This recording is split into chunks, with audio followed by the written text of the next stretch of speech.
Hello. Sorry about that. I don't know what's going on with the mic. But welcome to tonight's show. It is 10:23, or it's actually 10:26 now. May 16th, 2026. We have a few things to cover today. Very important things that happened today, and we'll get to them momentarily. Thank you for joining. Make sure you share this with other people who like learning about content like this. And without further ado,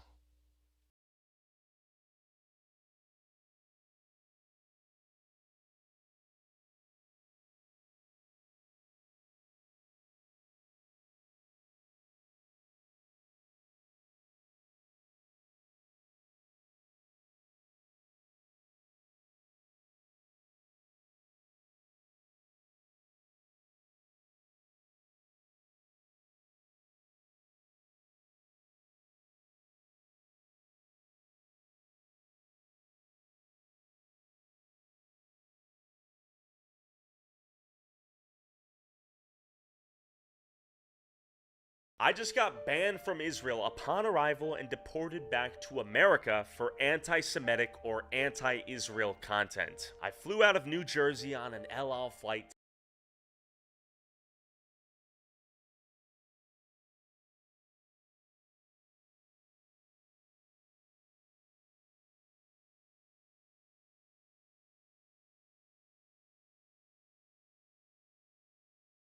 I just got banned from Israel upon arrival and deported back to America for anti-Semitic or anti-Israel content. I flew out of New Jersey on an El Al flight to Tel Aviv on a plane with basically all Jews and had plenty of pleasant conversations and positive interactions on my way there. Believe it or not, a lot of Jews were excited for me to visit their country. Where are we headed, boys? We're headed to Tel Aviv, baby.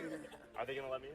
Yes, sir. But of course, I was being tracked the entire time, and photos of me circulated in Jewish WhatsApp groups as I was asleep of the back of the plane. 12 hours in the middle seat later, I land in Israel and my passport scan says to go find an agent. I'm then brought to the back office where my interrogation begins. I tell him I'm here to enjoy the beaches of Tel Aviv, see some holy sites, and maybe do some street interviews asking some of the world's oldest questions. He then asks if I'm here to provoke Jews, if I'm hiding anything, if I'm anti-Semitic. I tell him no, obviously. The agent then goes like, you can just be honest, this is Israel. As if I said, yeah, I'm anti-Semitic, that would somehow go over well upon arriving to Israel. But I tell him no, I'm not.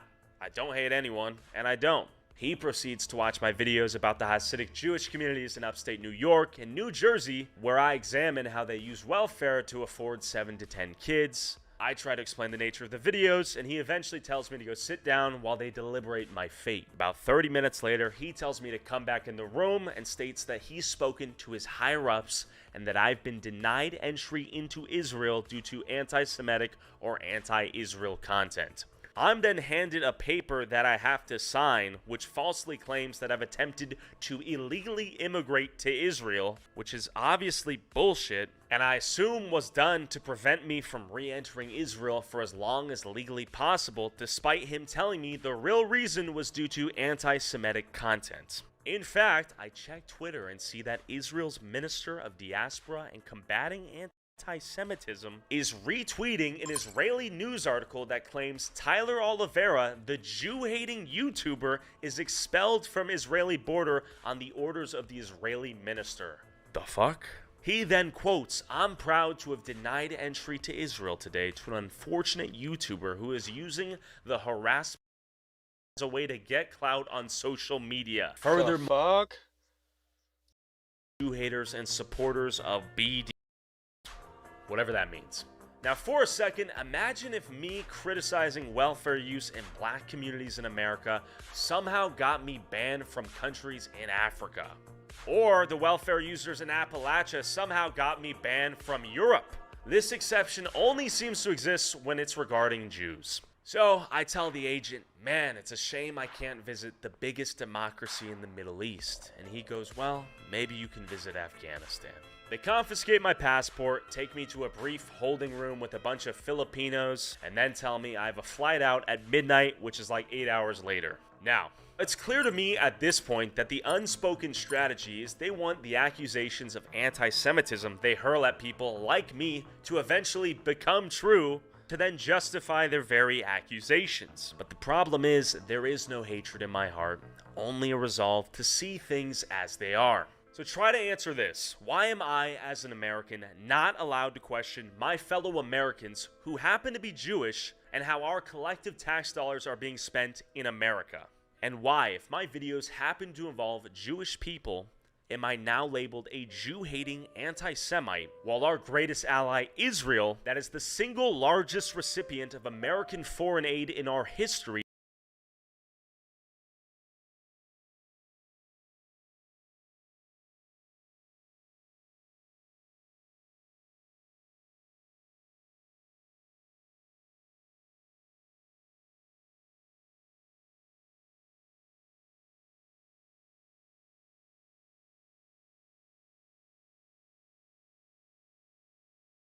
There's this like music. I don't know why he put music on it.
Go look at the rest of that video, because I mean, like, I don't know why he put like 4 minutes of same piano riff. If it's copyrighted, I'm gonna lose my shit. I mean, like, I'm getting mad. Sorry. Carried out an operation that killed a global ISIS leader. President Trump identified the terrorist as Abu Bilal al-Manuki, whom he described as ISIS's... Hold on. Abu Abilala Amalala. Sorry. Abu Abilala. Ah, fuck. Abu Abi al. Fuck. Abu Bilal al Manuki. will no longer terrorize the people of Africa or help plan operations to target Americans. President Trump also thanked the Nigerian government for its cooperation in the mission, saying, with his removal, ISIS's global operation is greatly diminished. Now, I also wanted to bring this to you. This is a post from Secretary of War Pete Hegseth, as he posted this morning to X, confirming U.S. forces in coordination with the armed forces of Nigeria killed al-Manuki and other ISIS leaders, and provided more details about al-Manuki's role within ISIS. He says this: Abu Bilal al-Manuki was the #2 of ISIS globally, responsible for overseeing the planning of attacks, directing hostage-taking, and managing financial operations. The removal of him and other ISIS personnel makes Americans safer by further degrading ISIS's ability to plan and carry out attacks that threaten the U.S. homeland, American citizens, and innocent civilians. Going on to say, operations like last night's demonstrate the exceptional patience and skill of U.S. forces, amplified alongside willing and capable partners to address shared threats. This should serve as a reminder that we will hunt down those who wish to harm Americans or innocent Christians wherever they are. Now, Hegseth also said U.S. Africa Command carried out the precise operation to remove this terrorist, his words there, at President Trump's direction and in conjunction with Nigeria's president. The secretary reiterated how Trump in November, quote, declared to the world that we will help protect Christians in Nigeria and instructed the Department of War to prepare for action. Going on to say, so for months, we hunted this top ISIS leader in Nigeria who was killing Christians, and we killed him and his entire posse. Now, Fox News Digital has reached out to the White House for comments, still waiting to see if we can get a comment there from the White House. But this announcement comes after U.S. Central Command said it carried out multiple strikes against more than 30 ISIS targets in Syria in February as part of a joint military effort to sustain relentless military pressure on remnants from the terrorist network. CENTCOM said U.S. forces struck ISIS infrastructure and weapons storage targets using fixed-wing, rotary-wing, and unmanned aircraft. Now, President Trump also told reporters on January 27th that he had a great conversation with the Syrian president. He said this, all of the things having to do with Syria in that area are working out very, very well, so we are very happy about it. CENTCOM announced in February that more than 50 ISIS terrorists had been killed or captured and more than 100 ISIS infrastructure targets struck during 2 months of targeted operations in Syria. The U.S. launched Operation Hawkeye Strike in response to an ISIS ambush that killed 2 U.S. service members and an American interpreter December 13th of 2025 in Syria. So once again, just putting up this post here from President Trump as he shared this to Truth Social very late last night, I believe 11:30 p.m. Eastern time, as he announced that U.S. and Nigerian forces carried out an operation that killed a global ISIS leader. All right, we are going to step away for another commercial break here on Live Now from Fox. Stay with us. We'll be right back.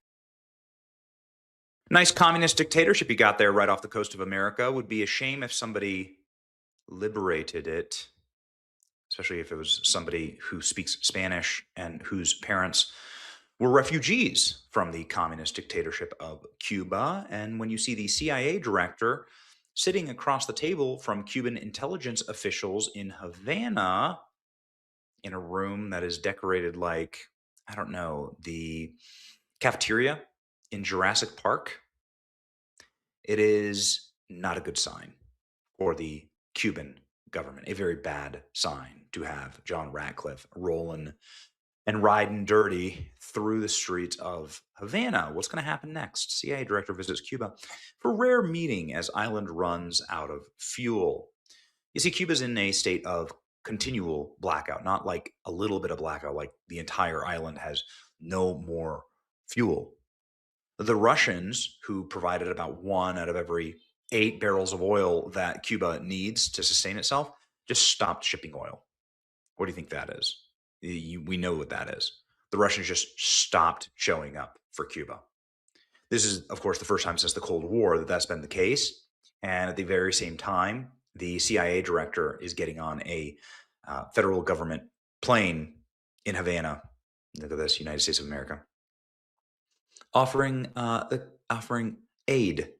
I think what's going on here is that there's like a pragmatic trade that's going on about being in charge of your own sphere of influence in your own hemisphere. That includes Taiwan and China, because it's like Taiwan's really close to China. That probably includes like major land secessions to Russia in the Ukraine war, bringing peace, and America just not fighting that and just being like, just take it, just take the Donbass, right? Like you fought for it, you got it. It is what it is. And it probably involves like Russia and China getting the F out of our hemisphere, not fighting us over Venezuela or Brazil or South America or Cuba. And I think that's what's going on right now. And we have some proof for that. It's amazing. Russia just like straight decades of frozen relations. Russia just straight up walked away from Cuba. So Russia's just abandoned Cuba. The Cuban Missile Crisis, and everyone's gonna die, and Bay of Pigs, and let's kill Kennedy over this kind of stuff. Nope, it's all gone. And now the United States is planning on black bagging one of the Castro brothers. Look at this. U.S. federally charges ex-Cuban leader Raul Castro. Chances are 68% because that's what we say we're going to do. U.S. is moving to indict Raul Castro. Now, why would you do that? He's like 95 years old, and it's like dying at this point. The reason why you would indict Raul Castro is to prove to the island of Cuba that they're not in control anymore. They're not in charge. 94-year-old Raul Castro is the brother of Fidel Castro. They committed, in innumerable war crimes together, including Fidel Castro saying he wants to, he was going to use Russian nukes to blow up New York, and it would have been worth it. And so then what happens when you take an island that is already like depressed and in the third world and in total darkness, and you prove to them that they're the leadership, the communist dictators that have lorded over them with fear and terror, that they are going to be just arrested and that the CIA can just come in and do deals? Well, you get rid of all the illusion that there is some type of power or some type of scary thing that you should be fearful of. And that's what's happened. Look at this. The headquarters of the Communist Party of Cuba is on fire in La Lisa, Havana. This is from last night. And it's from an account that's been posting an enormous number of Cuba videos. It's very hard to get videos out of Cuba. One, well, like nobody having power and nobody having internet means that it's very difficult to know what's truly going on the ground. It is still a closed society. It is still a tyranny state. And so the people there have no freedom. Uploading a video like this or burning down a Communist Party headquarters could absolutely get you killed without question. But what you can see here is the Communist Party headquarters on fire in flames amid the nighttime protests shaking Cuba, with burning garbage barricades and blocked streets. An important building owned by the Communist Party of Cuba in Havana has been set on fire. Nobody knows if it was the work of protesters or an accident, but meanwhile, I recall the heroic protests, the Cuban regime ready to fall. Headquarters of the Communist Party on fire. Again, people have very little power. They have virtually no internet, so it's very hard to get on the ground reports. For the fourth consecutive night, the streets of Havana were closed to traffic by fire barricades. Cubans with empty pots took to the streets, protesting and demanding freedom. The regime denies reports of the fire at the headquarters in Havana, in spite of the fact that there's video of this happening. So they use an AI image of that's a fake flag. They use an AI image. It's kind of funny. The Communist Party of Cuba is using AI to say, no, don't worry. The building's still there. Well, show us the building. Huh? It was like, false. Okay, sure. God bless the Cuban people. Surely, with his help, it won't be long. The only communist headquarters that shines in that place is the one that is still burning. Now, the world wants more proof. What do we need to say? Shut down communism. I mean, if the Cuban people just revolted, it would all fall. This is the end of communism. People are fed up already. Long live Cuba. Oh, no, not that. Anyway, have you heard the CIA has begun operations in Cuba? Yes. Why did they let the CIA in? Why? Everyone's like, this is it. This is the kiss of death. Because they had no other option. That's why. Protesters in Cuba attacked Communist Party office in revolt against blackouts. Now, this is from approximately 1 month ago. So this has been happening. This is from March 14th. So this has been happening. Look at this. Here's a slightly more clear footage of protesters setting fire to Communist Party headquarters in, Moron Ciego de Avila. So this has been happening. This is confirmed, by the way. This did happen. So they did set the fire to the building and burned it to the ground.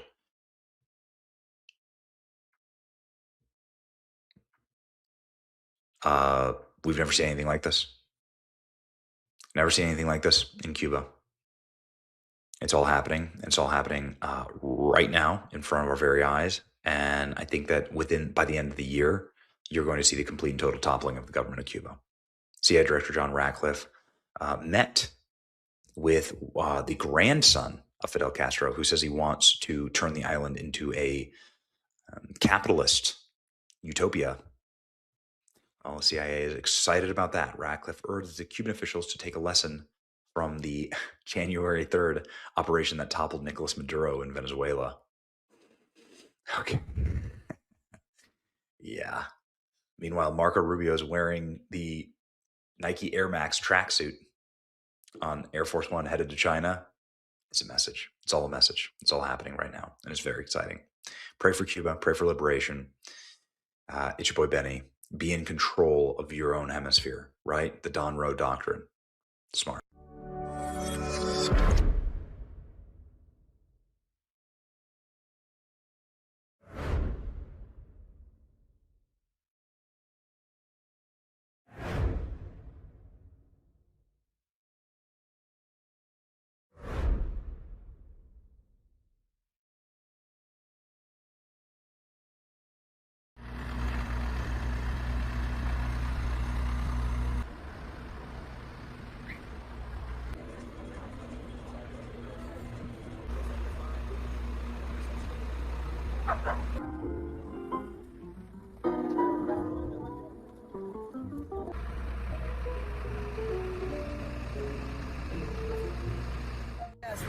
No, she's a failure. She spent $400 million on Inside Safe and only permanently housed 1,500 people. 1,500 people. $400 million we spent on her program. She has tried to fight audits nonstop. I am not. I don't care. I'm trying to get answers. She has been running for years and she won't answer the questions. Karen Bass, why have you been fighting an audit of Inside Safe? Why? You guys just want to sit there and run cover for her. Shame on all of you. All of you ask her softball questions. We have real problems. You guys are the fucking problem. I said,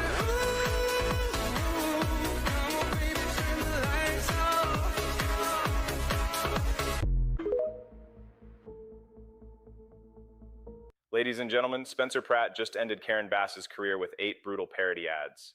Yeah, that's Spencer Pratt running for mayor, rolling a mobile jumbotron through LA showing Bass shopping in Africa while the city burned. Same screen showed Pratt hauling out the basura, her trash. Then he stood in front of reporters screaming about her $400 million Inside Safe disaster that permanently housed 1,500 people. Do that math. He's up 12 points since March per Fox News. She's fighting the audit and the noose is tightening. What's coming next for Bass, and every Democrat covering for her is going to be ugly. Wait till you see it. This is where Mayor Bass lives. You notice something? Or here, where Nithya Raman's $3 million mansion sits. They don't have to live in the mess they've created where you live. This is where I live. They let my home burn down. I know what the consequences of failed leadership are. That's why I'm running for mayor. For my sons and the rest of us Angelinos that want to stop these corrupt politicians from destroying our city. We are going to get the golden age of Los Angeles back. Everything is awful. Everything is hell when you're part of the scene. Karen Bass is awful and burning down our streets. Dirty needles, human waste. We just named 2 awful things. A stolen car, a burned down house. You know what's awful? Everything. Moms in shock, hit the locks. A camp of addicts down the block. Lots of tents, a very big mess. Awful scenes are not the best. Camps, traps, and crap. They're awful. Crack, smack, and shacks. They're awful. Slums, and scum, and bums. That's awful. Everything you see or smell or touch is awful. Karen Bass is awful. Everything is hell when you're part of her scene. Everything is awful. And she's killing our dreams.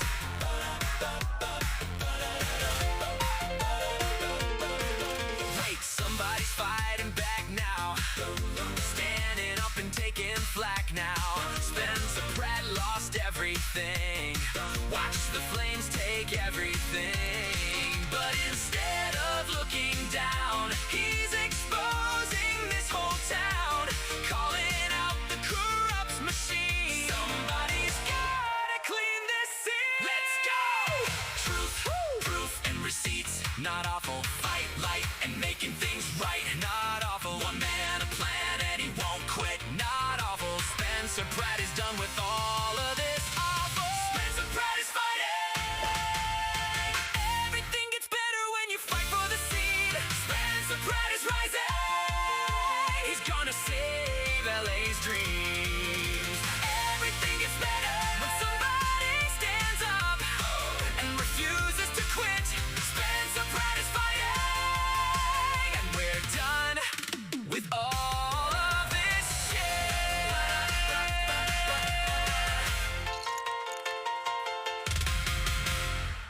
What did I just watch? Ladies and gentlemen, Los Angeles is finished. I mean it. Okay, so here's where we are. Spencer Pratt, yes, that's Spencer Pratt, the reality TV guy from The Hills, the one with the crystals, the guy your wife used to watch in 2008, is running for mayor of Los Angeles. And he is currently demolishing the incumbent Democrat Karen Bass with a string of parody ads that are, I'm not gonna lie, genuinely funny. Like, embarrassingly funny for her. Here's the backstory you need. Spencer's house burned down in the Palisades fire. Gone. The whole neighborhood gone.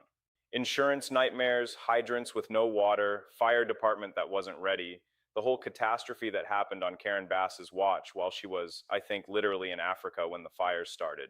So this guy lost everything. Now he's coming for her job. And the stakes here are real to you, even if you don't live in LA, because this is the same playbook every Democrat city runs. Burn it down, blame somebody else, retire to your mansion in a gated neighborhood. Meanwhile, your taxes go up, your streets fill with needles, and the mayor's nowhere to be found. So let's start with the one that hit hardest. Spencer goes to where these politicians actually live, the mansions, the clean streets, the world they built for themselves while regular Angelinos rot. You guys see what he did there? He pulled the curtain back. That's the whole game in 1 minute. Karen Bass and Nithya Raman, these council people, they don't live in the city they govern. They live in a separate Los Angeles, a nicer one, with trees and security and no tents on the sidewalk. And then they fly back to City Hall and pretend they don't know why everything's on fire. And then the song is genuinely funny to me. Karen Bass is awful and burning down our streets. It's a Lego movie parody.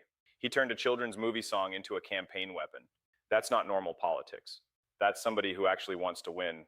Now here's where I need to stop and explain something, because I think a lot of you watching are wondering, wait, how is a reality TV star polling 10 points off the incumbent in deep blue LA? And the answer is, it's not really about Spencer Pratt. It's about what Los Angeles has become. You've got a city with a $40 billion plus annual budget, 40 billion, with a B, and the homeless population keeps going up. The street crime keeps going up. Whole neighborhoods burned down because the reservoir was empty. They had a reservoir in Pacific Palisades that was offline for a year. A year, nobody fixed it, and then the wind kicks up and the brush is dry and the entire neighborhood is ash. And you're paying for it through state insurance bailouts, through federal disaster aid, through your premiums going up nationwide because California's insurance market is, cooked. She's cooked. The whole state is cooked. So when a guy who lost his house shows up with a guitar and a sense of humor, voters are going to listen. That's not a fluke. That's a city begging for anybody to acknowledge reality. All right? Next one. This one's weirder. Spencer goes into a dog shelter, and I got to tell you, I wasn't ready for it. First of all, thank you guys for taking the time to meet with us. We know how busy you are. Todd, you were in the shelter for like 90 days. Was it like a vacation, but like in a cage?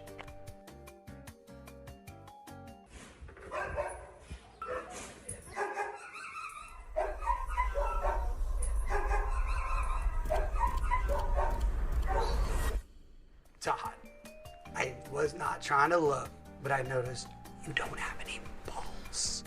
Good for you. As mayor, I want to enforce this spay and neutering so you and all your friends don't end up dead in these alleged no-kill shelters. Do you think it's a good idea, Todd?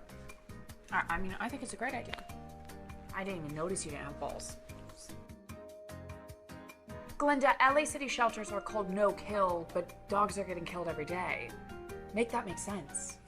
Hi, beautiful babies. Hi. That doesn't make sense. It doesn't make sense. Glenda, you look like you were overbred. Are Okay. you Okay, well, listen, you got a great body, okay? But there's some nipples, and there's nothing wrong with longer nipples. I didn't say anything about your nipples. Sorry, I Glenda. didn't mean to put him in that situation. Glenda, you look great. I'm sorry I said anything. That's what about we were trying to say. Your body. Your arms look amazing. Glenda, is it true you were force bred in a backyard and thrown out like garbage in the desert? I know. Where are the laws, Glenda? This is illegal. Glenda, animal abuse is happening every single day on our LA City streets. Why is this happening? Okay. She can't be out here like that. It's not okay. It's not okay. No. disgusting. Diabolical. Vivian, Vivian, you don't remember me from Celebrity Big Brother UK? That was a good one. What about Celebrity Big Brother UK All Stars? No? No? Pippin, have you ever seen Palisades, Mom? Before the Palisades burned down Yeah. because of... I can't film those anymore. No. But Oh. hey. Well, we are doing this because these dogs are voiceless, and we are here to give them a voice. Now share and like and do social media things. Yeah. What we're proud.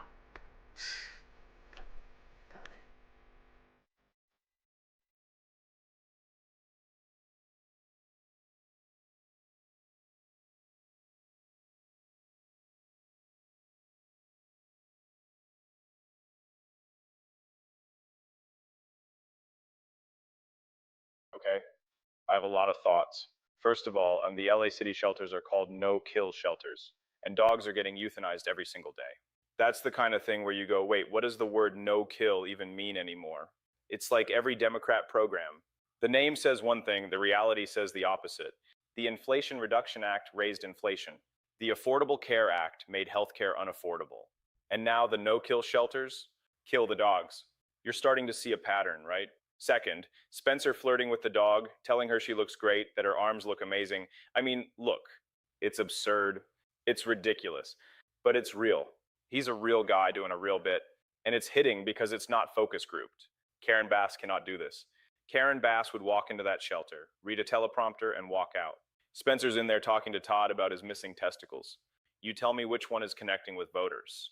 And here's the thing that gets me: animal abuse, forced breeding, dogs dumped in the desert. These are real problems in Los Angeles. Real laws being broken. Nobody in city government is doing anything. Spencer's making the case in a way that doesn't sound like a press release. That's why it's working.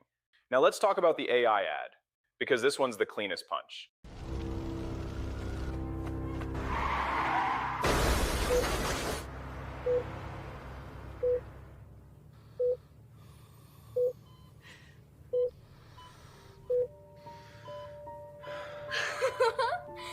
Daddy! You were in a coma. 3 years. MacArthur Park, right? Where are all the needles and homeless people? The mayor fixed it. Wait, isn't this downtown? Where are all the tents? The piss and the shit and the criminal drug addicts? The mayor fixed it. They rebuilt the Palisades? How? The mayor fixed it. Wow. Karen Bass really turned the city around. Karen Bass isn't the mayor anymore, honey. Who's the mayor? Spencer Pratt.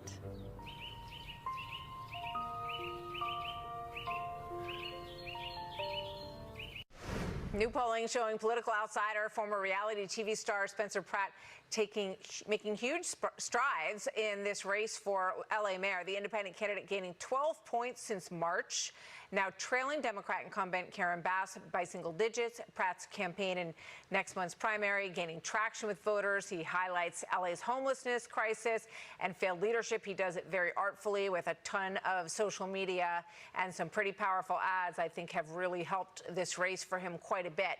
Uphill battle in LA, to be sure. Let's bring in Jerry Baker. A guy wakes up from a coma. 3 years, he looks around. MacArthur Park, clean. Downtown, clean. The Palisades, rebuilt. He says, wow, Karen Bass really fixed it. And his daughter says, no, Dad, Karen Bass isn't the mayor anymore. Spencer Pratt is, that's the ad. 30 seconds. And it's devastating because every single Angelino watching it is doing the math in their head. Yeah, none of that would ever happen under Karen Bass. The only way MacArthur Park gets cleaned up is if she's gone. You guys, this is the kind of ad that political consultants charge $2 million for and miss. Spencer made it on what looks like a laptop. And now he's up 12 points since March. 12 in Los Angeles, trailing the Democrat incumbent by single digits. In a city that has not elected a Republican mayor since, I'm going to butcher this, I think Reardon in the 90s. Spencer's running as an independent, technically, but you know where his voters are coming from. Common sense voters, tired voters, burnt out, literally burnt out voters. Will he actually win it? I don't know. I'm not going to sit here and lie to you. LA is LA. The machine is the machine. They will count those ballots however they want to count them, and we all know it.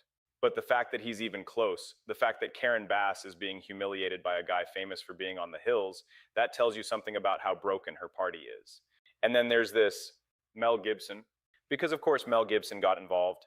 He also lost his house in the fire, and he is not playing. I asked my fellow Angelinos, why are Gavin Newsom and Karen Bass still in office? How much more of their destructive decision-making masquerading as leadership are we going to tolerate? It's time to take back our community and our state and put the power and the privilege in the hands of competent leaders whose goals are to protect us and the way of life this nation was founded upon and promises to offer. That's all.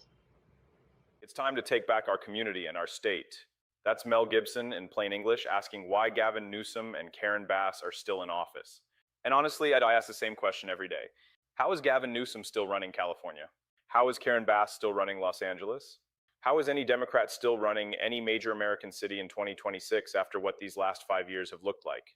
The encampments, the fentanyl, the retail theft, the Palisades, the wildfires, the water, the schools, everything they touch falls apart and they still get reelected. And you sit there going, am I crazy? Am I the one who's wrong here? You're not wrong. They're just very, very good at one thing, and it's not governing. Here's where it lands for me. Spencer Pratt is not a savior. I'm not pretending he is. He's a guy with a phone and a sense of humor whose house burned down. But you know what I've noticed? He's the only person in Los Angeles right now actually pointing at the problem and naming it. The Democrats running that city should have been ended by now. They should have been laughed out of office. Will it actually happen? Probably not. Should it? Absolutely. Thank you all very much for watching. Goodbye. Samsung has finally pulled out of China. Domestic brands are leading the way now. A mainland Chinese vlogger announcing Samsung's withdrawal from the market also mocked domestic brands in a sarcastic video. After turning on a counterfeit smartphone, the device played a startup jingle saying, "America has Apple, China has pineapple, pineapple phone," drawing laughter online. Samsung's out of the Chinese market, so Chinese home appliances win again. Another Douyin creator also used Samsung's exit from China to ridicule local electronic brands. This is a Huawei smart TV I bought before. What's going on here? The screen just cracked by itself? Meanwhile, another internet user showed a Huawei LCD television displaying a fish slowly swimming across the screen, while a large crack stretched across the edge of the panel. The user joked that products made in China were either exploding or already on the path to falling apart. On May 6, South Korean technology giant Samsung Electronics was reported to be making major changes to its Chinese market strategy, with its home appliance business set to be almost entirely withdrawing from the country. On the same day, Samsung Electronics' share price surged, reportedly making it the second Asian company after TSMC to surpass a $1 trillion market value. News of Samsung's retreat from China quickly became a major boost for investors and drew widespread attention. In a statement posted on its official website, Samsung Electronics said that, in response to rapidly changing market conditions, the company had decided after careful review to stop selling home appliance products in China, including televisions, monitors, refrigerators, washing machines, and air conditioners. The company added that customers who had already purchased Samsung appliances would continue to receive after-sale support under China's consumer protection and warranty regulations, ensuring that their legal rights and interests would remain protected. According to 21st Century Business Herald, despite growing competition from Chinese manufacturers in recent years, Samsung's appliance division, especially its television and monitor businesses, had continued to rank among market leaders. Following the news, Taiwanese e-commerce entrepreneur Chen Yanchang, who closely follows the home appliance industry, also commented on the development, saying bluntly that China's deflation is extremely severe. His remark quickly sparked heated online discussion. Chen's group buying platform focuses on selected home appliances, and he is known for his analysis of design trends and pricing in the electronics industry. Although the post was shared on his personal account, it still triggered widespread debate online. One user commented, "If even Samsung is leaving the Chinese market, that shows how bad China's economy has become." Another wrote, "Isn't Li Jae-myung Supposed to support China?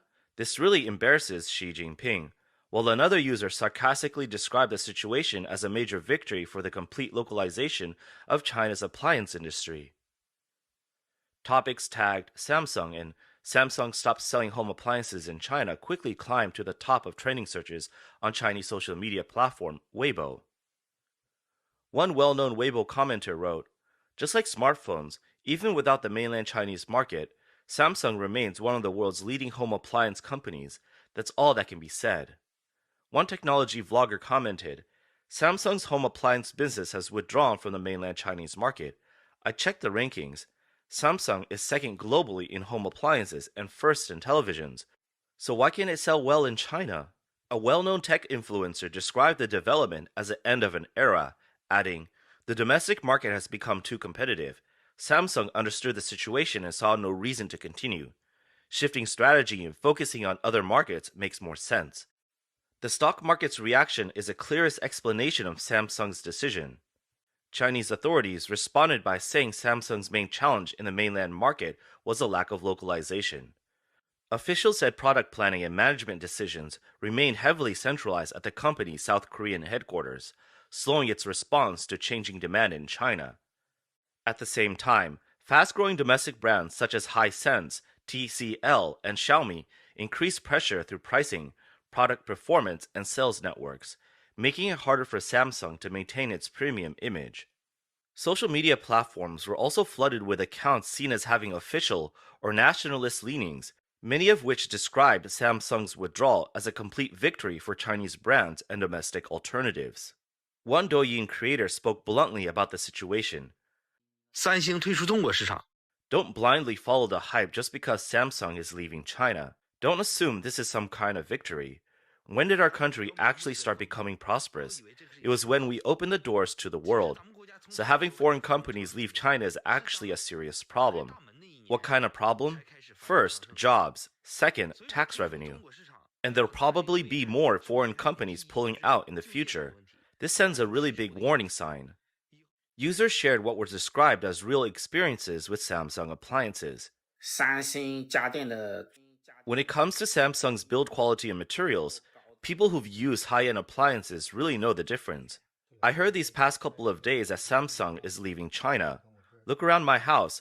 So many of my appliances are Samsung. The products have always been reliable. How can they just leave like that?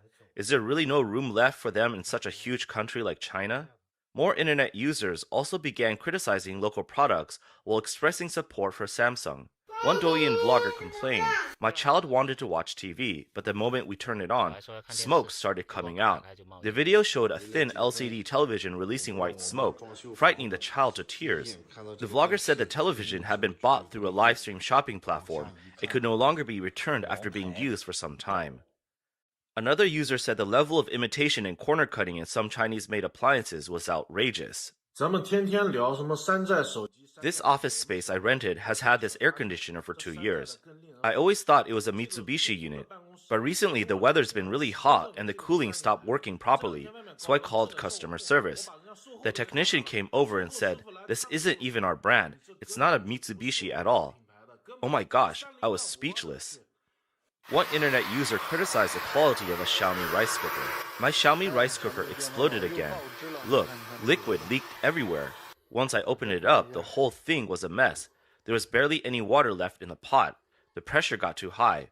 Originally, the seal is supposed to stay tightly pressed around the edges, but it got pushed out from here instead. The main problem is that the rubber seal doesn't have a proper locking design, so it comes loose really easily.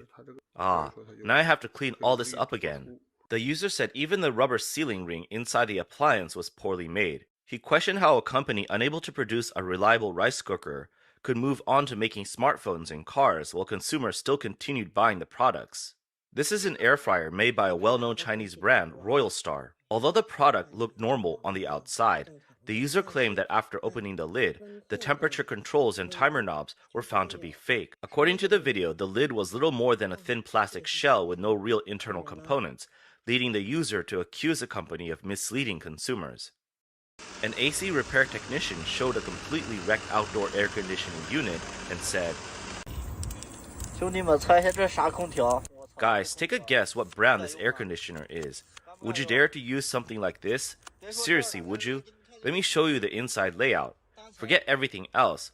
Just looking at the compressor and the internal parts is enough to scare people off. Honestly, nobody should dare to use this thing. You could guess the brand yourselves. I don't even dare to say it out loud.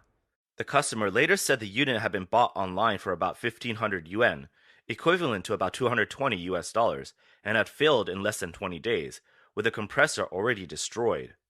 Another customer who bought a low-cost air conditioner said the refrigerant pipe connecting the indoor and outdoor units used copper only at the connection points, while the rest was aluminum hidden beneath outer wrapping.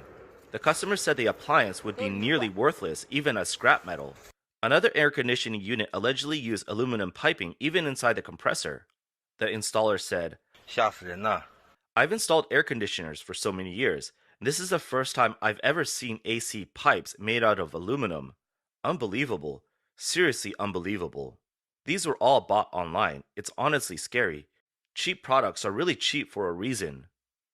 A seafood business owner pointed to an outdoor air conditioning unit installed in a luxury residential complex and said, 这有钱人呢，就挑贵的买。 Rich people only buy the expensive stuff. They even say, if I'm buying a Japanese brand, then I definitely don't want a Chinese-made version. I want one manufactured in Japan. And honestly, imported Japanese units weigh about 100 kilograms more than the China-made ones. That's the difference in materials. Just think about how much 100 kilograms of copper costs. That's why people say you get what you pay for. An old female homeowner also commented, I plan to live in this house for the rest of my life, so don't mislead me. I don't understand technical terms like compressor. I just want products that are truly high-end and reliable. To me, made in Japan is a guarantee. One vlogger showed viewers a no-name washing machine. This is a 10-kilogram washing machine, but honestly, it probably isn't even worth 10 yuan. Some people don't believe me, so let's compare it side by side. Here's the 7-kilogram washing machine from IDEA. Here's the so-called 10-kilogram machine. First compare the size of the outside, then look at the materials and construction inside. The vlogger went on to claim that the shell of the so-called 10-kilogram washing machine was made from recycled materials, while the casing of the 7-kilogram model was metal. He also compared the size of the inner drum and the internal setup, arguing that the 7-kilogram machine actually had a much larger drum than the model advertised as 10 kilograms. Looking further inside the machine, the vlogger said the drive belt had already been removed. He pointed out that there was almost no visible copper, steel, or aluminum inside, with most of the structure appearing to be plastic. He claimed even the belt pulley was plastic and shattered easily when tapped with a hammer. He also highlighted the motor, saying only a small red section appeared to contain copper, while the rest of the materials spoke for themselves. The vlogger later threw the washing machine into a pile of trash on camera. Some internet users commented that lower-income consumers in mainland China, especially those with limited technical knowledge, were more likely to be misled by dishonest merchants into buying counterfeit or low-quality products. According to these users, such industrial waste products may appear cheap, but they're actually not. The production costs are extremely low, and buying these products is the biggest waste of money. Another vlogger exposed a problematic electric kettle from a well-known domestic brand. This is the kind of thing a Chinese brand we've supported for 30 years is selling to scam ordinary consumers. He then smashed the kettle open with a stick before playing the company's promotional video. This kettle has automatic shut-off and constant temperature control. It used to cost over 100 yuan, but during the Singles' Day sale, it's only a little over 20 yuan, even cheaper than a thermos cup. And the key point is, it's made by the major brand Malatai. Look inside. The inner lining is made from 304 stainless steel and it has a large 2.5-litre capacity. Bought the exact same kettle from a live stream shopping session. Final price was 19.9 yuan. It's branded as a Malata insulated electric kettle. Here are the technical specifications. It even lists official manufacturing standards and says it passed mandatory national 3C certification. It also says here, food contact stainless steel, and the same wording appears over here too. So today, we're going to test whether this famous domestic brand is actually using food-grade stainless steel. The vlogger later brought out a bottle of stainless steel testing solution and prepared to test this electric kettle advertised as using 304 food-grade stainless steel. The video showed him placing several drops of the solution onto the kettle lid and timing the reaction for 2 minutes. To make the results clearer, he added more drops in several areas so viewers could watch the changes in real time.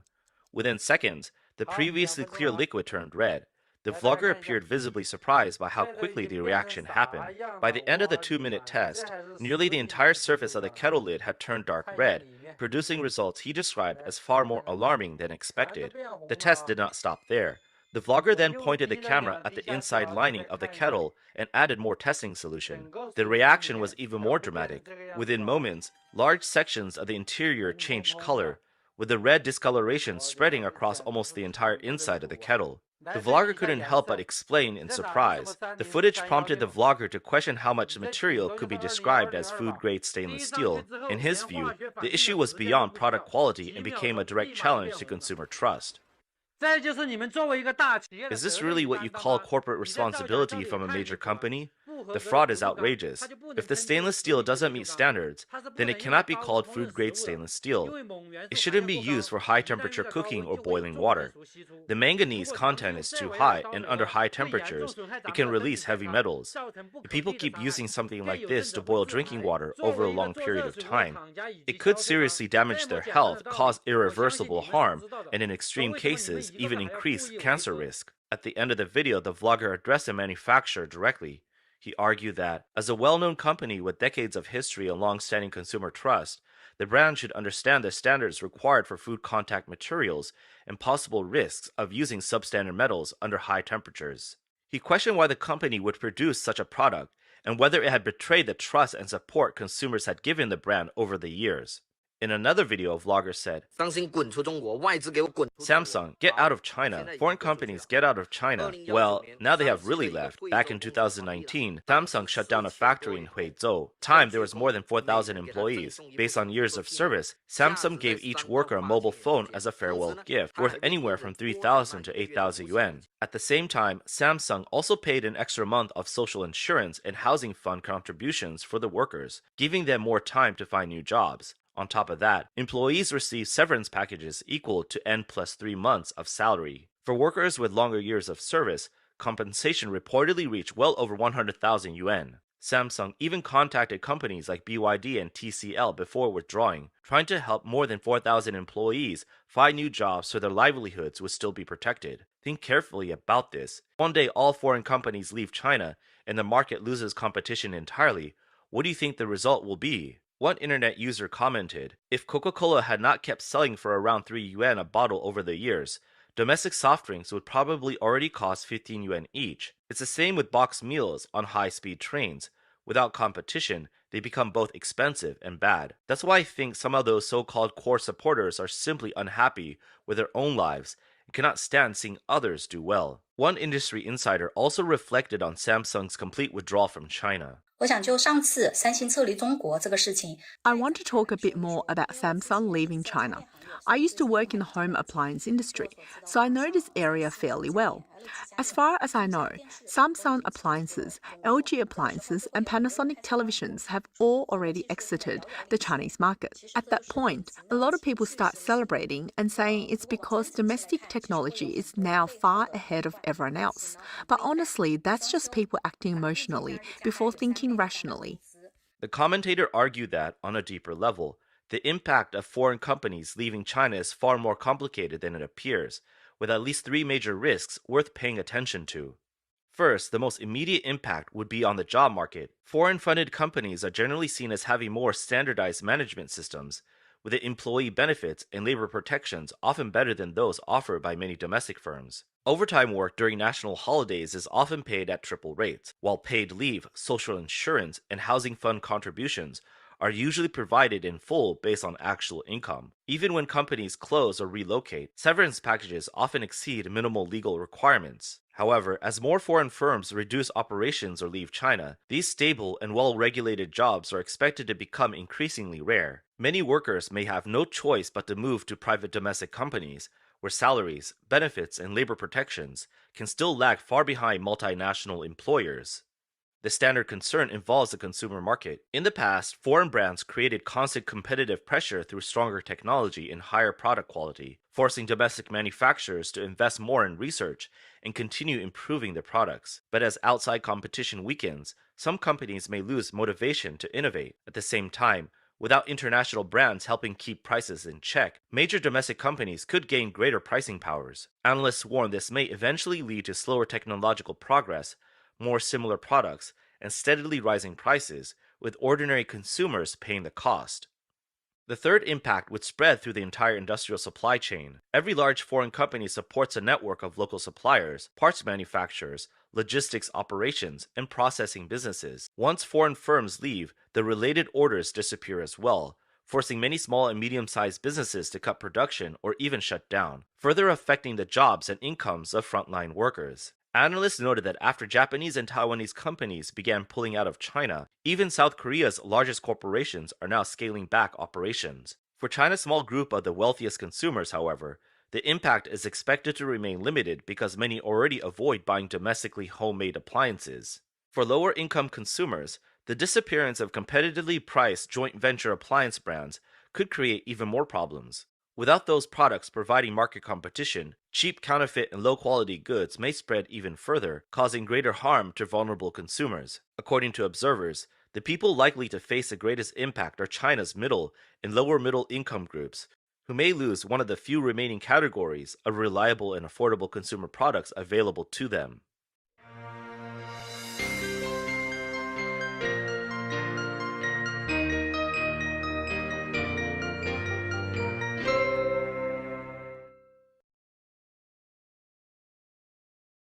Shifting gears right now to a story that actually might be impacting you.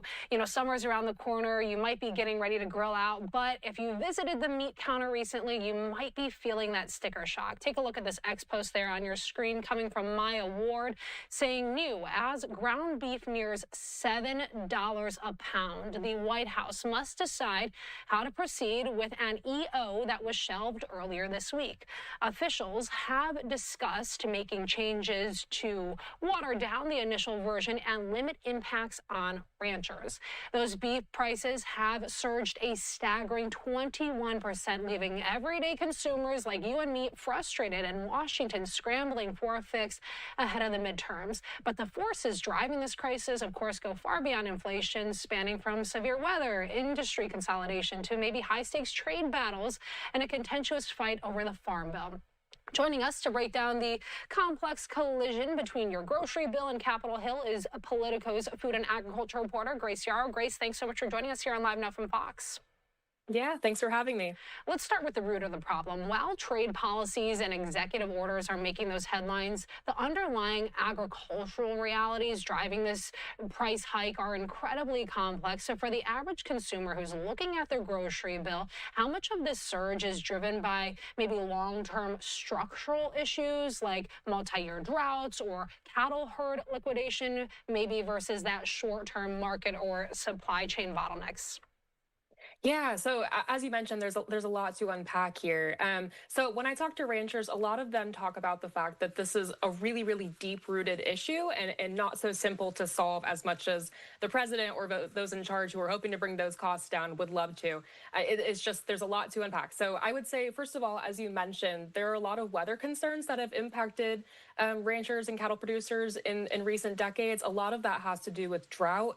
Water shortages really hurt the ability to make a profit from raising cattle. Another thing I would mention is just over time, looking at the data, we're in a decades high, I think it's a 75-year high, a record low, really, cattle herd size. So in terms of supply, there's just a lower herd size. That being said, like the beef industry folks I talk to try to emphasize that there's not necessarily a shortage of beef, but because everybody is buying so much beef, there is a real focus on protein right now. We saw in the most recent dietary guidelines, the Trump administration is focusing on promoting folks eating more protein from real sources like beef. And consumers will continue to pay for that. At a certain point, they might stop as we're continuing to see this price go up. But as of right now, the data shows that people are willing to pay more for beef. You've reported pretty extensively on the White House's internal debates regarding the plan to suspend tariffs on those beef imports to lower consumer costs. Can you maybe walk us through the political calculus here? How is the administration balancing that urgent demand to provide voters with economic relief ahead of the midterms against that pushback from GOP allies in the domestic cattle industry? Yeah, I mean, as we've written about this, it's sort of putting the administration in a lose-lose situation. So last week, there were reports, and we heard from the White House and folks close to the plans that the president was expected to sign an executive order that would lower some tariffs on and allow more beef imports to come in. And after that, later that evening, the White House told us that they were still finalizing the executive order and has effectively delayed it. People that we're talking to are expecting that still to come, but they're expecting that the White House has been working to tweak the plan to sort of cushion the blow to ranchers. Last Monday, when those reports first came out, people were pretty angry. I heard from a lot of ranchers who, just on paper, don't like the idea of, a lot of them really support President Trump. He's had really strong allies in the cattle industry. They've been making a profit, and they're kind of a bright spot in the agricultural sector broadly that's struggled. Like corn and soy producers have really struggled because of tariffs and just high input costs, labor issues in the last few years. But beef producers were still making enough money, and they're just taking this kind of hard. But they also argue that the plan to bring in more imports won't even necessarily bring down the cost. So there's a lot of complexity here. We know that the president is really focused on this. He set up like a cabinet group, sort of a subcommittee kind of, to privately meet back in the fall to try and figure out some solutions, to figure out how they could both help domestic ranchers and also bring down costs for consumers. And it's something that he's having to sort of weigh ahead of the midterms, because all everybody's talking about is food prices, affordability, gas prices. And so there's a lot of factors here that aren't as simple to solve as folks would like. But yeah, so they're having to weigh how they're going to go forward with that. So I'm really curious to see exactly what the executive action looks like in the end, should they continue to pursue that. Certainly. And, when the idea of easing import barriers is floated, those domestic ranchers, they immediately sound the alarm. So from your conversations with those agriculture insiders, what specific deregulatory or maybe industry-friendly concessions is Washington considering behind the scenes to appease those U.S. beef producers while still trying to maybe tackle these skyrocketing retail prices that we're seeing? Yeah, so our original reporting last Monday was that the president was expected to sign two separate executive orders, one that would reduce those tariffs temporarily to allow more beef imports, and one that would include a couple of policy tweaks that industry has pushed for that would help ranchers. That being said, the folks I've talked to in the last week aren't super pleased, even with the policy package kind of combined with it.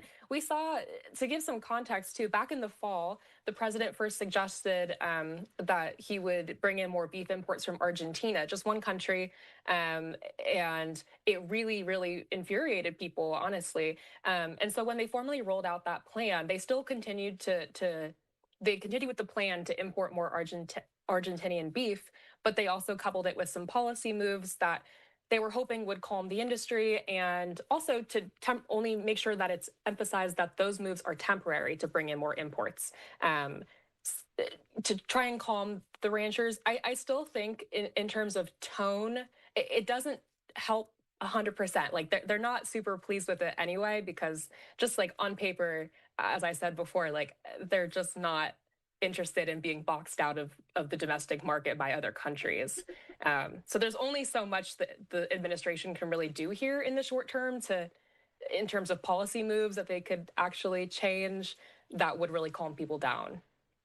Whenever these beef prices spike, the conversation eventually kind of turns to the massive consolidation of the meat packing industry. In your reporting on federal food policy, how much of this current crisis is the administration attributing maybe to a lack of competition in the processing sector? And are there any genuine or maybe bipartisan legislative efforts that are gaining traction to address that?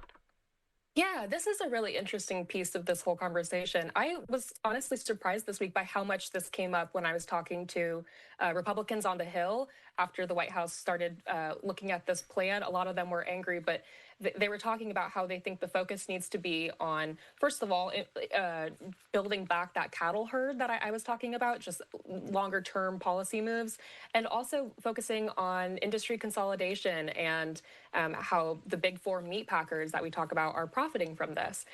So that's come up a lot in a bipartisan way.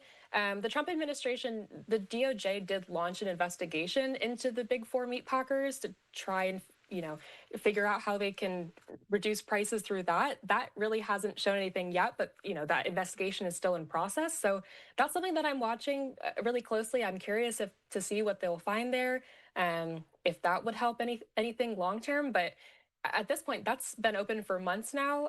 The Trump administration is continuing to tout that they're looking into it and trying to find some fixes here in terms of consolidation. But it's not.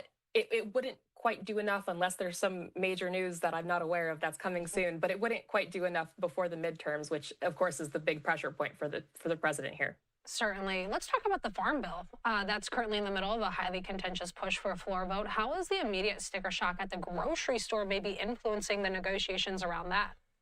Yeah, definitely. I'm always happy to talk about the Farm Bill. So we saw the Farm Bill pass out of the House last month. So now it's in the Senate's hands. There's a lot going on in terms of negotiations around SNAP and anti-hunger programs. That's like the really big tension right now. But I do think there's a lot of pressure from farm state folks, especially farm state Republicans, we've seen in the House who were really asking leaders urgently to bring this to the floor last month because they need to secure some sort of win before the midterms to show that they're helping rural voters, that they're helping food production, domestic food production and farmers. And that's bipartisan. We saw, I think 14 Democrats voted for the bill in the House. So there is a lot of interest in that. But that being said, a lot of the policy changes in the Farm Bill now were already taken care of in Republicans' Big Beautiful Bill that passed last summer. The most expensive farm subsidy programs that we think of when we think of the Farm Bill were already included in that bill and will kick in this fall. So that could help bring down some prices in the long term, and it will certainly help farmers. But it's hard to see as those kick in on October 1st. I would have a hard time imagining that changing prices at the grocery shelves. And I wouldn't expect a lot of the Farm Bill policy to concretely change prices in a way that voters would be able to see, especially before the midterms.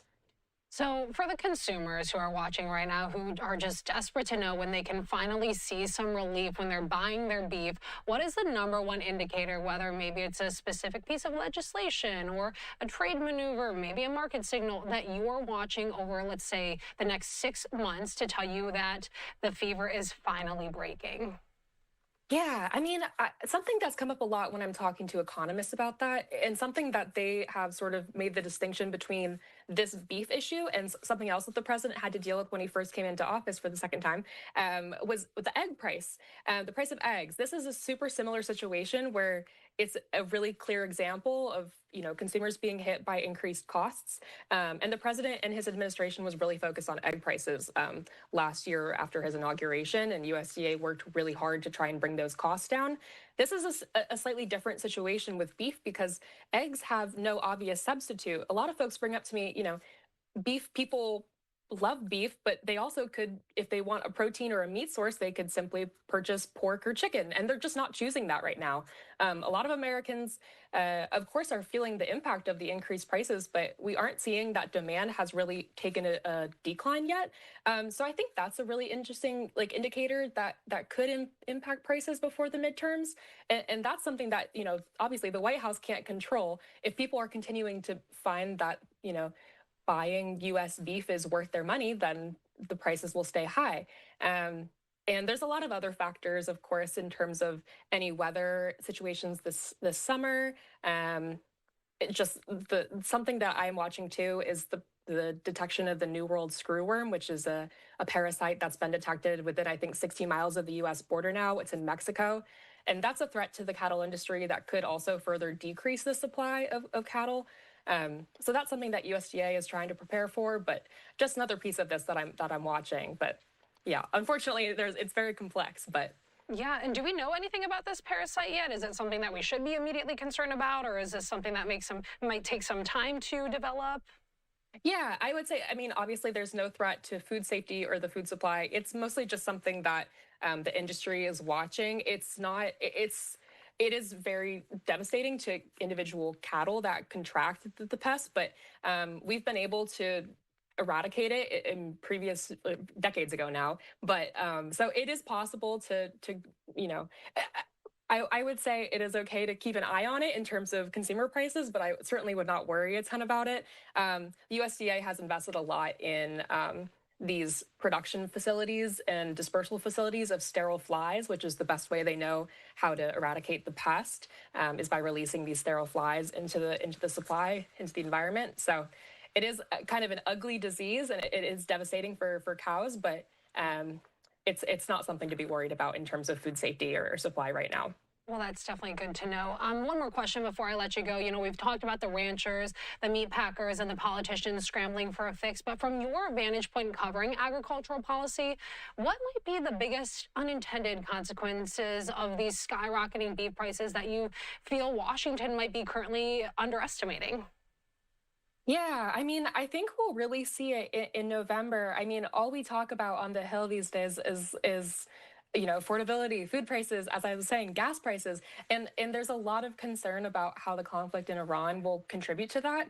I think we mentioned this in our reporting too on all of these issues. Is that just adds another layer onto all of this and the political pressure in terms, across the agriculture industry. I hear from farmers, and obviously they all use, they need to have things trucked. They have to, use diesel, which is so expensive right now to ship things, to get things across the country.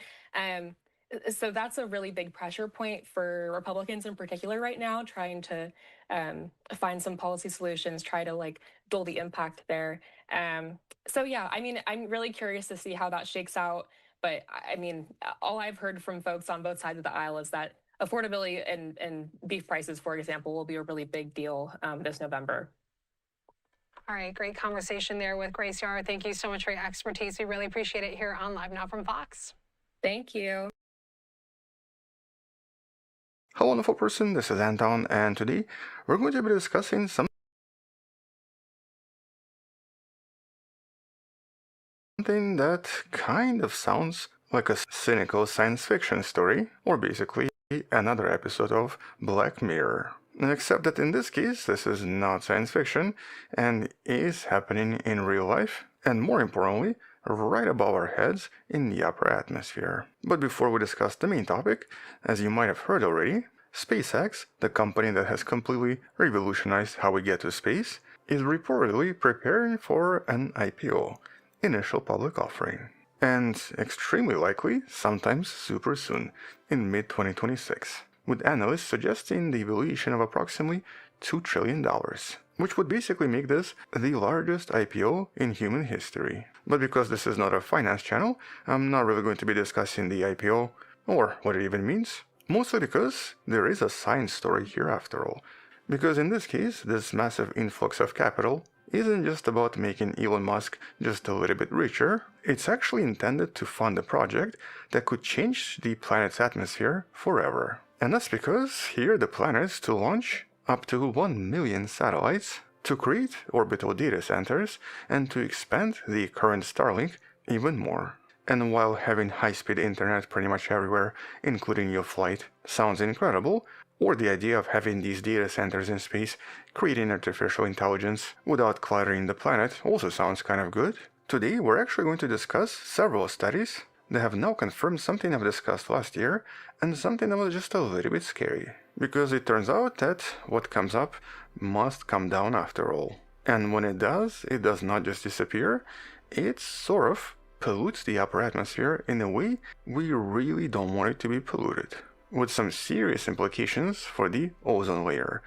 Alright, so let's discuss some of these new studies and new discoveries in a bit more detail. But first, let's briefly discuss the idea of these mega constellations, because in this case it's not just SpaceX, it's actually several companies, including companies from China, that are now making these big plans without really considering potential consequences. And that's because I guess we're entering the era of mega constellations. And that's despite the fact that, for many decades, the maximum number of active satellites in space was always numbered in hundreds. But today, especially in the last 5 years, it's basically over 14,000, with Starlink accounting for more than half of all operational satellites in orbit. But by design, these are not permanent satellites, and they only stay in the low Earth orbit for approximately 5 years.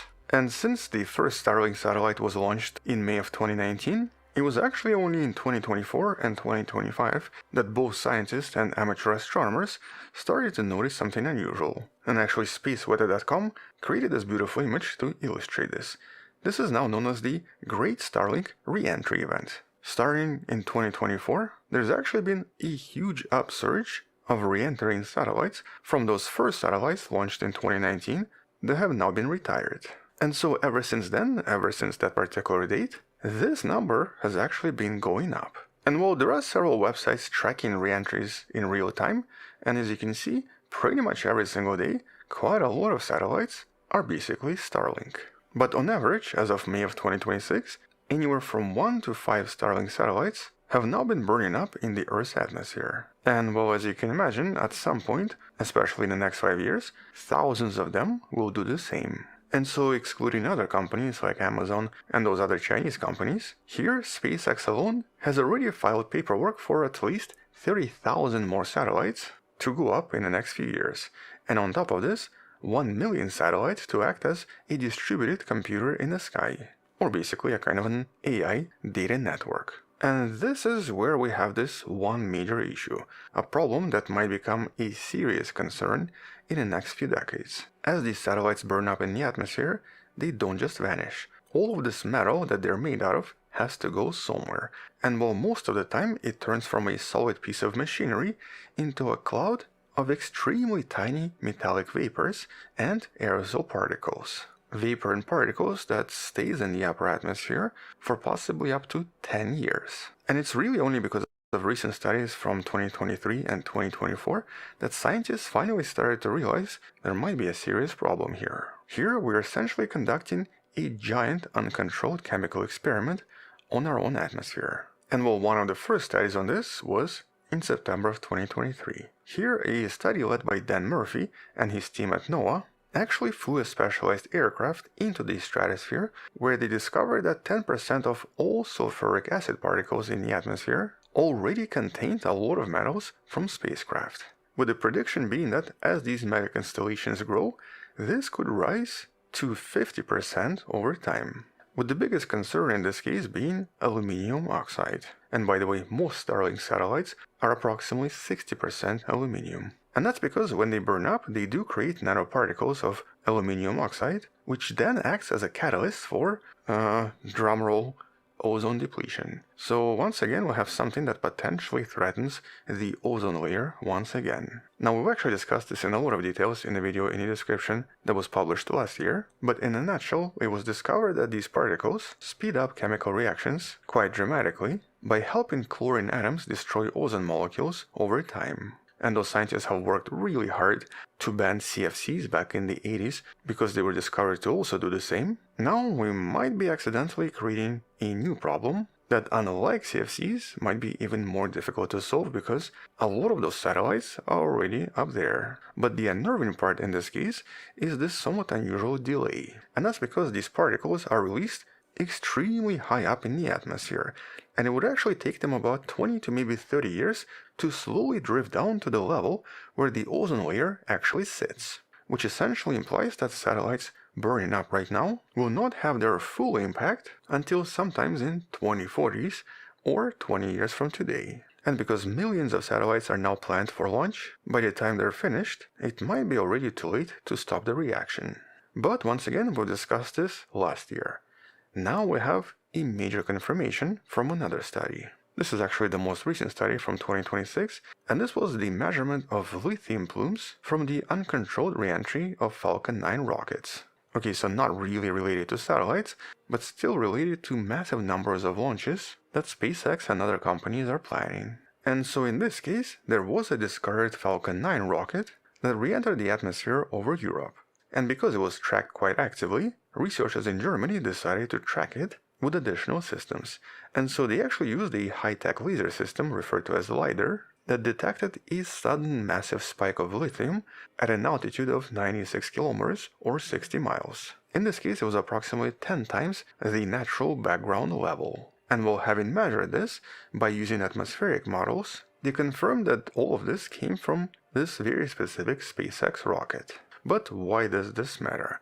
Well, lithium is not something that naturally exists in the high amounts in the upper atmosphere. So things like meteors, for example, usually bring in things like iron and magnesium. But our satellites and of course various rocket leftovers, are full of various exotic materials, including aluminum alloys and various metals that can, in theory, once again affect the ozone layer. And so even a single Falcon 9 upper stage contains approximately 30 kilograms of lithium, which though might not sound like a lot, is actually equivalent to hundreds of years of natural lithium influx. And that's because Earth usually only receives 80 grams per day. Here we're talking about 30 kilograms or approximately 66 pounds. And that of course introduces a completely new problem nobody actually considered before, up until these recent studies. All of this pollution coming from these re-entries is now potentially a major hazard for the next few decades. And because of that SpaceX IPO, there is actually an extremely high chance it will only get worse, especially if that million satellites ends up being a reality. But at the same time, it's not all doom and gloom, because there might be some solutions, even though they're a little bit more quirky. And that's because science and engineering is always about identifying problems and finding solutions. And well, here the first interesting discovery is basically in regards to tracking these re-entries in order to study them more and to actually discover how dangerous they are. And at least one intriguing study discovered that seismic sensors, so the sensors responsible for tracking earthquakes, can actually also detect sonic booms from re-entering space junk, such as these relatively large satellites. And in theory, this allows us to precisely see where and how satellites are breaking up, which can then help scientists to better model where this pollution is going and what sort of chemicals are being created in the process. But a much more hands-on solution might have come from a very unusual source in Japan, and from actually the least likely source, a Japanese forestry company, or technically the logging and processing company, engaged in construction of houses made out of wooden materials. And well, here back in 2024, they launched what's known as LignoSat, a kind of a proof of concept, but basically this was a wooden satellite. And though at first this was just some kind of a stunt to promote their company, it might have accidentally provided us with a possible solution. Wood burns up completely into water vapor and carbon dioxide. It leaves no metallic nanoparticles.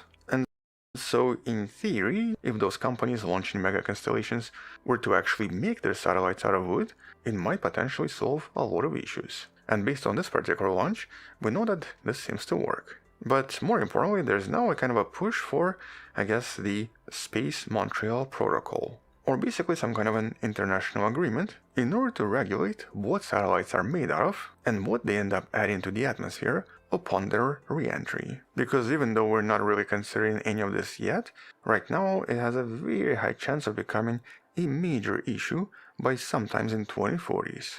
And so this new space age, or the age of mega constellations, is dramatically increasing the mass of human-made material re-entering the upper atmosphere. And just so that we're clear, here it's no longer about climate change or having all sorts of space junk in space. Those are completely separate issues that are not really relevant here. Here we're talking about a completely new issue that we might have serious trouble solving if these mega constellations end up growing in size dramatically and eventually end up dramatically reducing the ozone layer on the planet. But this upcoming SpaceX IPO tells us one thing: the expansion into space is only going to accelerate, and these millions of satellites are almost certainly coming. So, you know, get your SPF creams ready and stuff, because it's not just going to be about sunburn. No ozone layer equals no life. And so the conclusion here is that if we are going to be building these mega constellations and have this massive infrastructure in orbit, we kind of need to make sure that we're not destroying the very thing that keeps us alive right here on the ground. Anyway, we'll talk more about this once there are some additional studies, but for now, you can find all of the links in the description. Thank you for watching, subscribe, come back tomorrow to learn something else, support this channel on Patreon, where you can find additional videos without any ads and can DM me directly, or by joining the channel membership that grants you early access. You can also support this channel by buying the Wonderful Person t-shirt in the description below. Stay wonderful, I'll see you tomorrow, and as always, bye bye.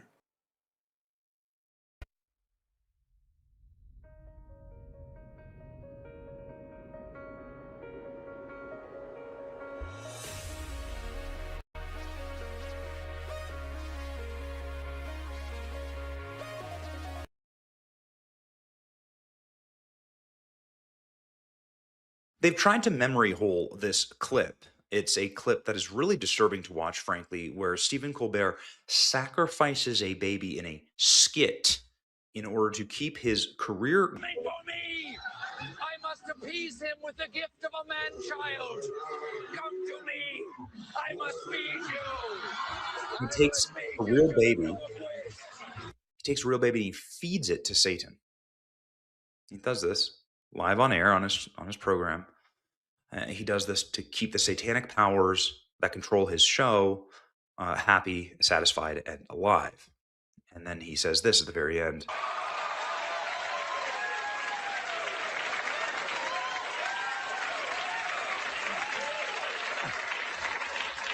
I'm sure the baby will be fine. Demonstrating complete and total indifference to the life of the child that he just sacrificed to Satan. And, you know, maybe you could say you're taking this too literally. It's just a joke, Benny. But I've just learned too much about Hollywood, and so have you. So have you. If you're watching this channel consistently and loyal, you know too much about Hollywood. You know this stuff is real.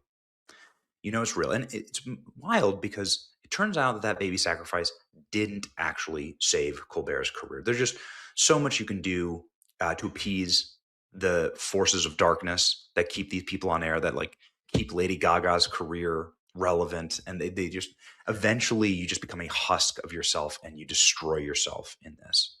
It is the arc of Judas, frankly. You get your 30 shekels of silver, right?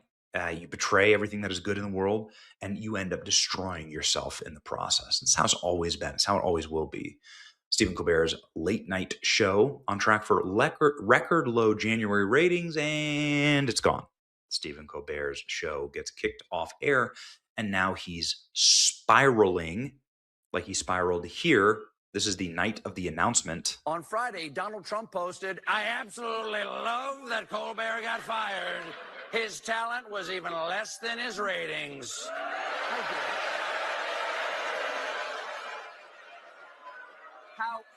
How dare you, sir? Would an untalented man be able to compose the following satirical witticism? Go yourself. It's so funny. But Stephen Colbert's spiraling meltdown has been historic to watch. Very sad, very hard, frankly. We covered last week how the show has sort of descended into madness with Stephen Colbert drinking hard alcohol live on set. He just took shot after shot after shot of grain alcohol. I think it was rye whiskey. And he just kept like drinking until he started actually leg wrestling. John Krasinski So what happened? live on the program. So then they both laid down and started scissoring. And I don't really have any explanation other than the two of them were doing shots of whiskey for the majority of the show, and then they started leg wrestling to end the program. There you go. But this wouldn't even be close to the gayest thing that's happened at the end of Stephen Colbert's pathetic run, certainly not reign, as a late night host. Now he's making out with a bunch of dudes on air. So Pedro Pascal, this will come as absolutely no surprise to you. Pedro Pascal and Jimmy Fallon have been locking lips and kissing live on air Stephen Colbert. Why this qualifies as comedy or why this qualifies as content in the modern day, I don't know. But here we go. Further meltdowns. There you go. This is tantamount to the baby sacrifice, right? So this is like the baby. This is the baby sacrifice. So this is Stephen Colbert doing the final thing, like doing whatever he must do. And here's the Jimmy Fallon version of this: doing whatever he must do to appease the woke gods of the entertainment industry, right? That demand that you push transgender or alphabet lifestyles, or you have to shove it in people's face. This is it. Like anything that is antithetical to Christianity, anything that is antithetical to traditional family makeup or traditional relationships, you have to push it in order to get your next gig. And this is what Stephen Colbert is desperately hunting for. And so this is what I think it's tantamount to the baby sacrifice. I think it's the 2026 version of the live baby sacrifice. Peter Pascal, I have a great idea. I'm going to make out with Stephen Colbert. Disney, how will that help promote The Mandalorian? Peter Pascal, The Mandalorian? Peter Pascal promotes The Mandalorian and Grogu. This is the movie that's out right now that's supposed to bring men back into the Star Wars universe that men have completely abandoned because they took a story made for boys that everybody liked and turned it into a content platform on a streaming service made for girls that nobody liked, right? I think I'm paraphrasing. Geeks.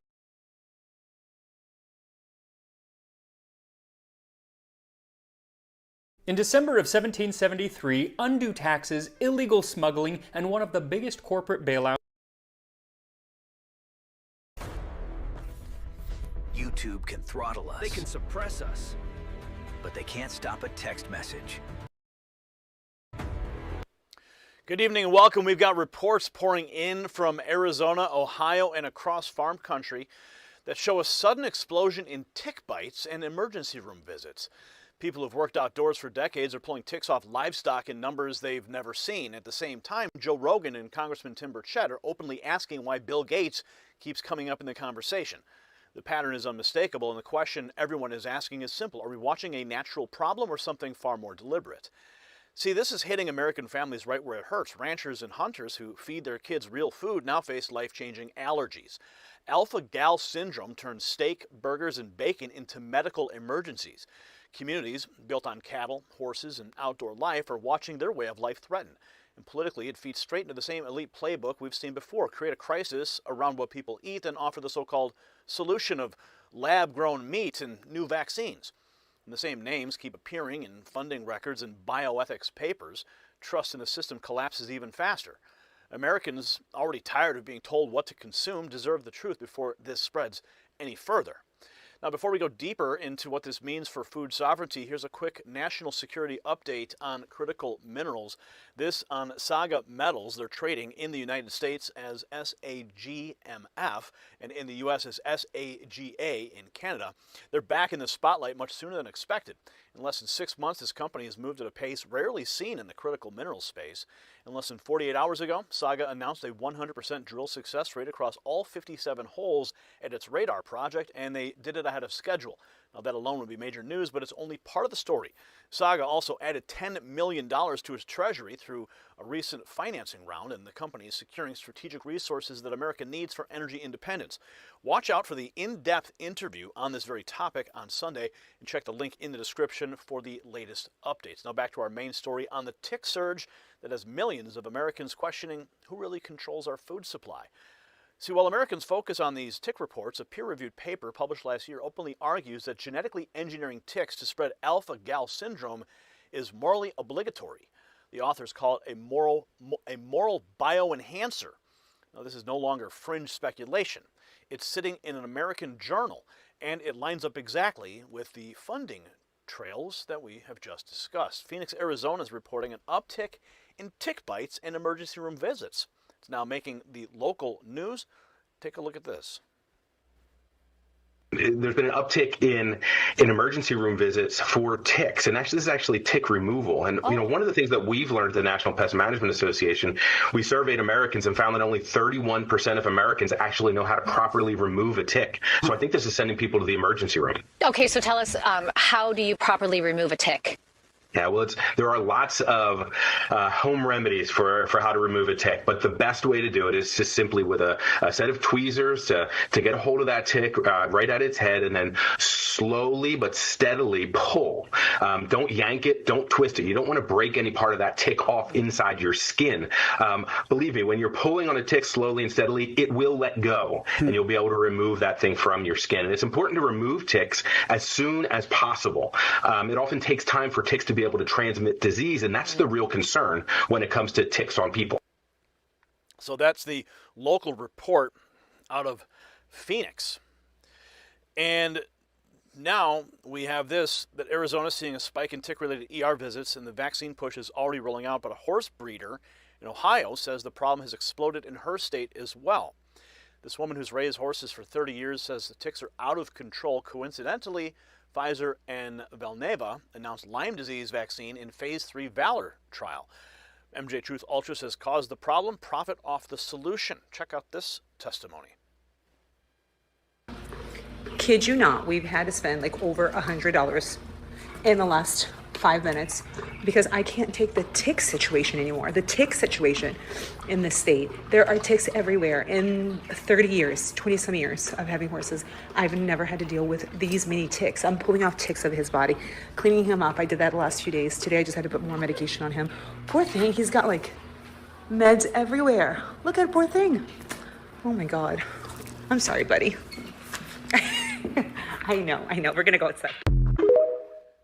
So there you have one horse owner, an Ohio rancher, dealing with ticks like never before after 3 decades on the job. Now the reports show genetically modified ticks spreading alpha-gal syndrome and destroying the ability to eat real meat. Dr. Dawn Michael. The tick pandemic has started in the United States after Bill Gates genetically modified mosquitoes. Now genetically engineered ticks are being released into the wild. They're attaching to animals in all 50 states and attacking almost every creature in nature. Because of alpha-gal syndrome, people can no longer eat red meat. Remember what Gates said in 2021? We plan to reduce red meat consumption to 0 by 2030. Coincidence? You decide. Take a look at some of this footage. This might be the most ticks I've ever seen on any animal ever.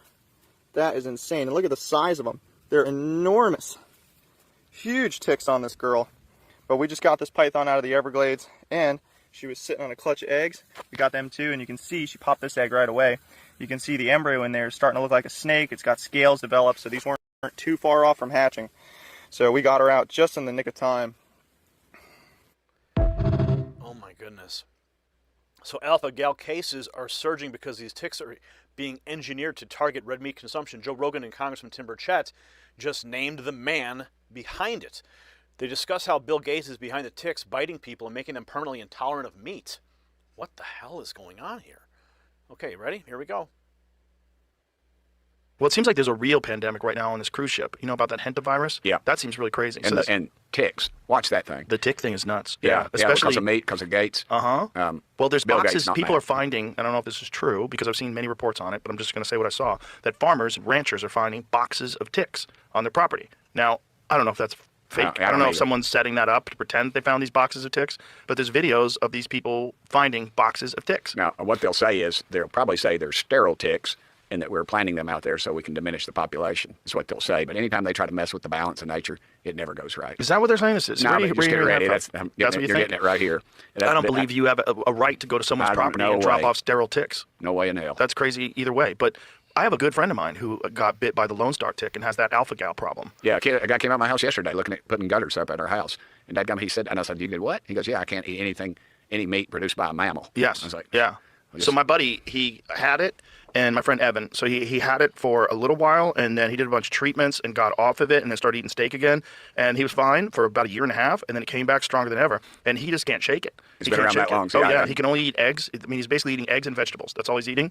And every time he tries to deviate, he has a horrible reaction. It makes, for people that don't know, it makes your body allergic to red meat. Right, and who has got genetically made meat now? Yeah, Bill Gates. Bill Gates. Yeah, well, they're doing things with mosquitoes, and they're messing around with nature in a way that no one's giving you permission to. The general public does not want you doing this. If they could vote on it, they'd say, no way.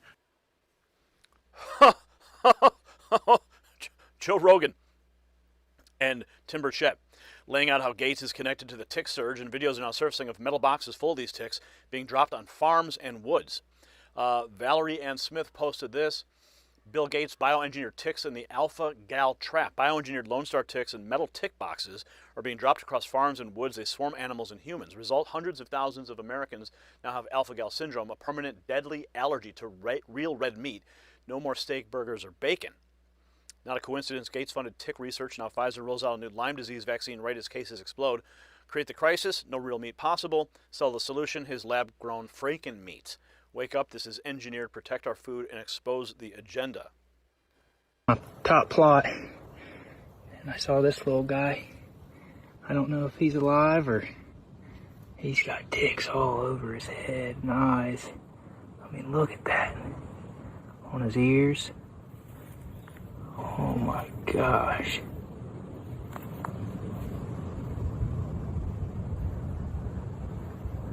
I don't know what to do. I'm out here mushroom hunting, and I found, there it is right there, the tick box. I'm not going to touch it because there's ticks all over that thing. I know there is. Look at them crawling out of it. Millions of them. There are 450,000 Americans with alpha-gal syndrome from these bioengineered ticks from this fucking psychopath right here. And they can no longer eat red meat for their entire lives. And this is not normal, guys. It's not normal for these massive moose to be covered in tens of thousands of ticks, literally killing them in Canada. Or snakes covered in hundreds of ticks in Australia being killed once again. All this is happening right before they're coming out with a new Lyme disease vaccine. It's just the 101 of their playbook, guys. Engineer the problem and then the solution. So boxes of lab-engineered ticks hitting properties nationwide. The Bill and Melinda Gates Foundation openly funding the genetic modification of ticks through Oxitec. So we have this here. Bill and Melinda Gates Foundation publicly funded the genetic modification of ticks using self-limiting gene technology through the biotech company Oxitec, operating as Flighter Limited. This demonstrates capability and direct involvement with engineering ticks. And who the hell is this guy? Who gave this guy the power to do anything? So that's the story from Phoenix. So the Gates-funded research have the tech to alter these ticks. Reports confirm the same ticks are being airdropped in boxes. Here's a better quality video of that. I'm out here mushroom hunting, and I found, there it is right there, the tick box. I'm not going to touch it because there's ticks all over that thing. I know there is. Look at them crawling out of it. Millions of them. You can see the tick. Oh my goodness. So lab ticks are being released onto farms and forests. The goal to trigger alpha-gal allergies so millions can no longer eat real meat. And they're forced into Gates-backed lab-grown alternatives. Health Organics posts this, that Bill Gates has funded genetically modified ticks which are infecting people. This is being done purposely by the global cult to lower meat consumption. And it says here, I think that's maybe 4,500,000 Americans now have a meat allergy because of these ticks. It's known as alpha-gal syndrome. Let's hear what this guy has to say.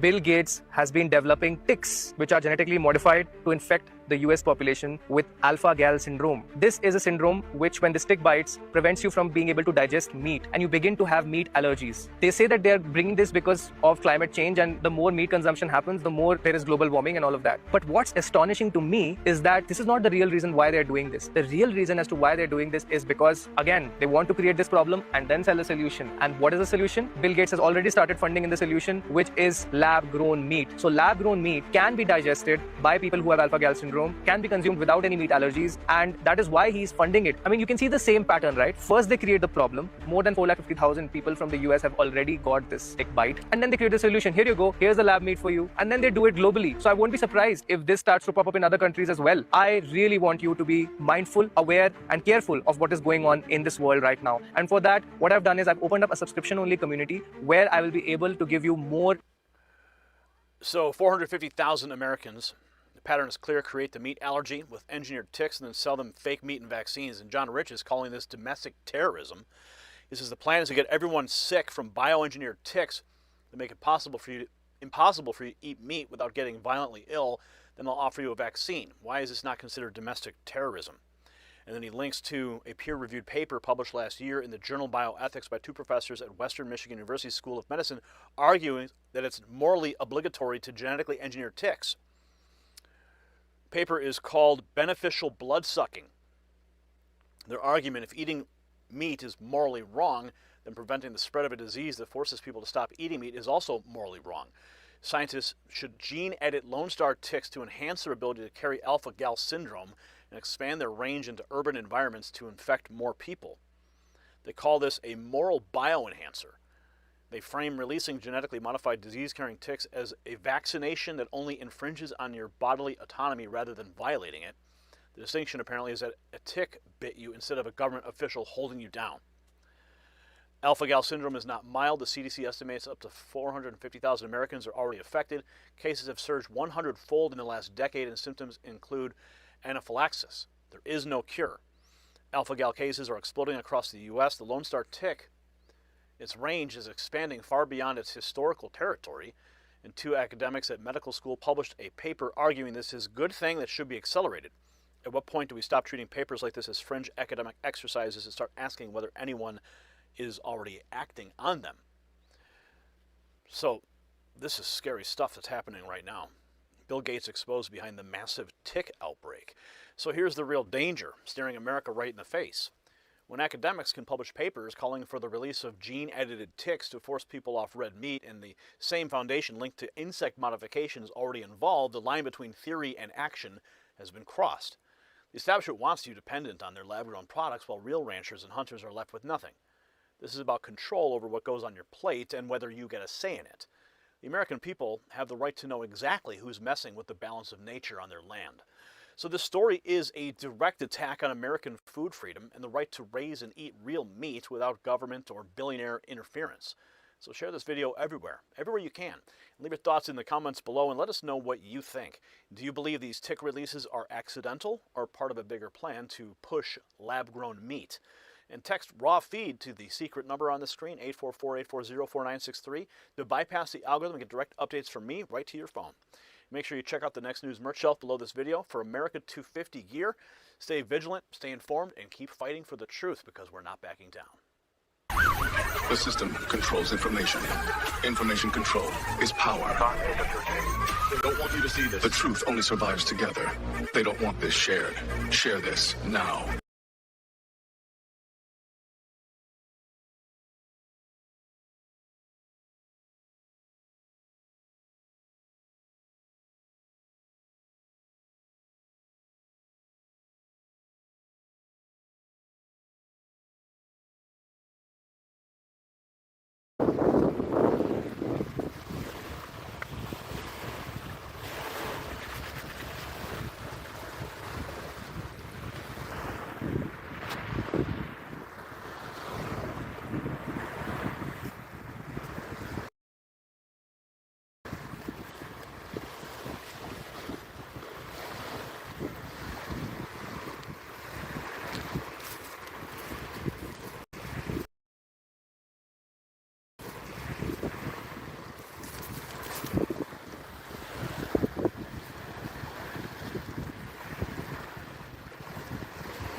that's the farm.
steal our farm.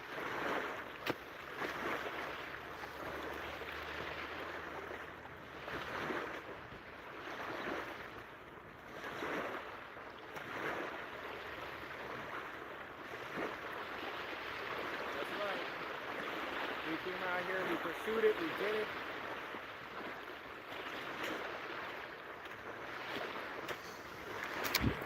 We made a little tripod setup.